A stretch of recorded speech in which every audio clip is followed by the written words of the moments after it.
अस्सलाम वालेकुम। आज के सच के साथ मैं हूं वसीम अब्बासी। आज पार्लियामेंट हाउस के बाहर से अभी मुझे एक कॉन्फ्रेंस में जाना पड़ा था, तो इसलिए इस हाल में हूं। आज मैं बड़ी इंपॉर्टेंट खबर लाया हूं कि जी फौज में 3 जो तबादले हुए हैं बहुत ही अहम कोर कमांडर्स और लेफ्टिनेंट जनरल्स के, तो उसकी क्या हकीकत है, उस हवाले से बड़ा प्रोपेगेंडा हो रहा है कि जी कोर कमांडर पेशावर को तब्दील कर दिया गया है। क्यों ये इसका कोई पीटीआई से ताल्लुक है और नए कोर कमांडर क्यों लगाए गए हैं। जो DGISPR हैं लेफ्टिनेंट जनरल अहमद शरीफ, उनको तरक्की दी गई है। ज़ाहिर पहले मेजर जनरल थे, अब लेफ्टिनेंट जनरल बन गए हैं। इसके अलावा कोर कमांडर मंगला भी नए तैनात हुए हैं। तो ये क्या हो रहा है, ये क्यों हो रहा है, इस हवाले से आपसे बात होगी कि असल हकीकत क्या है। जी कोर कमांडर पेशावर, आप सबको पता है कि वो तब्दील हुए हैं। जनरल हसन अजहर हयात, उनको 16 मई को रिटायर हो जाना था, ठीक है।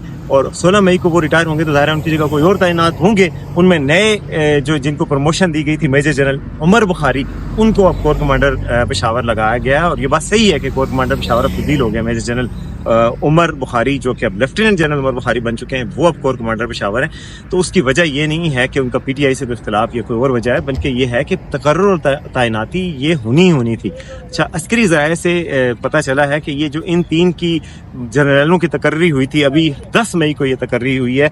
3 जनरलों की तरक्की हुई है। मेजर जनरल अहमद शरीफ जो DGISPR थे, मेजर जनरल उमर बुखारी और मेजर जनरल इनायत हुसैन, इन 3 को मामूल की तरक्की दी गई है लेफ्टिनेंट जनरल के ओहदों पर। अच्छा, इनमें से जो मेजर जनरल इनायत हुसैन थे, इनको CLS मुकर्रर कर दिया गया, क्योंकि पहले जो CLS थे लेफ्टिनेंट जनरल नमान ज़करिया, उनको कोर कमांडर मंगला बना दिया गया। पहले कोर कमांडर मंगला कौन थे जी? कोर कमांडर मंगला आप सबको पता है लेफ्टिनेंट जनरल एमन बिलाल थे, जिनको खुद एहतसाबी के अमल के तहत आर्मी से निकाला गया है। और इस हवाले से जब DGISPR से प्रेस कॉन्फ्रेंस में पूछा गया तो भी उन्होंने यही कहा, खुद एहतसाबी का अमल हुआ है। मैं आपको खबर दे चुका हूँ कि उनके हवाले से करप्शन की एलिगेशन लगाई गई कि उन्होंने कोर कमांडर हाउस जो बनाया था उसमें भी करप्शन की गई और मुय्यना तौर पर, और उसके अलावा उनकी कोई गुफ्तगू भी आर्मी चीफ के हवाले से थी। तो उनको बुला के कहा गया कि आपने जाना है या रहना है। तो और उनको पता था कि क्या करना है नेक्स्ट, तो उन्होंने आके जी खुद ही रिटायरमेंट की दरख्वास्त दी, जिसे काबीना ने मंजूर किया और वो रिटायर हो गए। अब जनाब रह गए पेशावर के जो कोर कमांडर हैं। जनाब पेशावर के कोर कमांडर की मियाद ख़त्म हो गई थी 16 तारीख को। पेशावर के कोर कमांडर के हवाले से मैं बताऊं कि लेफ्टिनेंट जनरल जो थे उनके हवाले से अब मशहूर है हसन अजहर हयात साहब के, वो पीटीआई के लिए थोड़ा सा नरम गोशा रखते थे।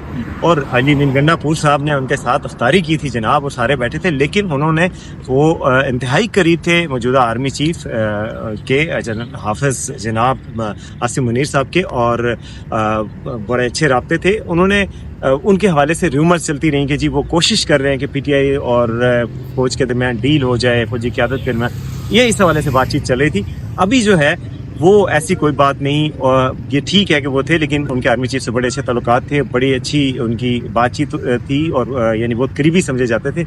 रिटायर हुए हैं, अपनी मुद्दत पूरी करके बाइज्जत तरीके से रिटायर हो रहे हैं और वो जा रहे हैं। तो उनकी जगह पर लेफ्टिनेंट जनरल उमर बुखारी को तैनात किया गया। इसमें बहुत ज़्यादा पीटीआई के ट्रोल्स ने और पीटीआई के लोगों ने इस पर प्रोपेगेंडा किया कि जी ये बहुत बड़ी हलचल मच रही थी, कुछ बड़ी गड़बड़ हो रही थी। कोई गड़बड़ नहीं हो रही थी। पहले ही एमन बिलाल की जो गड़बड़ थी वो ख़त्म हो चुकी थी। उसके बाद नमान ज़करिया को उनको तैनात करना ही करना था। नमान ज़करिया की जगह मेजर जनरल इनायत हुसैन को तैनात कर दिया गया। मेजर जनरल अहमद शरीफ DGISPR हैं, वो DGISPR ही रहेंगे। आपको पता है इससे पिछले DGISPR को भी लेफ्टिनेंट जनरल की तरक्की दी गई थी, वो भी DGISPR ही के ओहदे पर रहे थे। फिर आजकल कोर कमांडर कराची हैं। तो ये तकर्री और तबादले जो थे ये बिल्कुल मामूल के रूटीन के मुताबिक हो गए। लेकिन इसके हवाले से ज़ाहिर है पीटीआई आजकल बहुत प्रोपेगेंडा मोड में आई हुई है। और 10 मई के बाद, आपको पता है 9 मई के बाद जिस तरह कहा गया कि हम बातचीत नहीं करेंगे, अब फौज की तरफ से वाज़ेह पैगाम मिल गया कि बातचीत इनके साथ नहीं होगी। इंतशार पसंद टोला कहा गया। कल एक रिपोर्ट पब्लिश हुई है जो कि निगरान हुकूमत के दौर में बनी थी, जिसमें कहा गया कि इमरान खान का 9 मई में अहम किरदार था। उसके अलावा मुराद सईद का, हमाद अजहर का, पीटीआई की टॉप क़यादत का, उसको इम्प्लीकेट किया गया है 9 मई में। तो अब ज़ाहिर है उस तरफ से भी गुस्से का इजहार हो रहा है। तो कहा जा रहा है कि जी कोर कमांडर्स की तब्दीली की कुछ वजूहात हैं, कुछ अंदर से प्रेशर है। कोई अंदर से प्रेशर, कोई बाहर से प्रेशर की अभी तक जो मेरी इत्तलात है उसके मुताबिक नहीं है। और ये उसकी वजह ये थी कि अभी जो इनकी तैनातियों के तबादले हुए हैं, उसकी वजह मैंने आपको बताई है कि ये एक वजह ये थी कि एक रूटीन के इदारे को ज़ाहिर है तबादले और तैनातियाँ करनी पड़ती हैं। जबकि कुछ अफसर रिटायर हो जाए, कुछ अफसर मुअत्तल हो जाए, कुछ अफसर बाहर चले जाएँ, तो ये करनी पड़ती है। जो कोर कमांडर पेशावर हैं, रिस्पेक्टेड ऑफिसर थे, उनके साथ कोई मसला नहीं हुआ, ना ही उनको हटाया गया। उन्होंने 16 मई को जाना था। इससे बहुत पहले हमाद हसन, एक मेरे साथी दोस्त है, वो बहुत पहले मुझे कह चुके थे कि ये तो जा रहे हैं, और उससे पहले वो वीलॉग भी कर चुके हैं। तो जनाब जो एक चीज़ طے شدہ ہے اس کو فیک نیوز کرنا اور اس کو پھیلانا یہ میرا خیال ہے جائز نہیں ہے، اور ظاہر ہے فیکٹ چیکنگ کی ضرورت ہے، فیکٹ چیکنگ ہوگی تو صحیح پتہ چلے گا۔ تو میں نے کنفرم کیا کہ یہ کیا ماجرا ہے، میں نے آپ کو بھی بتا دیا کہ یہ کیا ماجرا ہے۔ امید ہے آپ کو آج کا ویلاگ پسند آیا ہوگا، ایک ڈفرینٹ اوکیشن سے۔ دیکھتے رہیے آج کل۔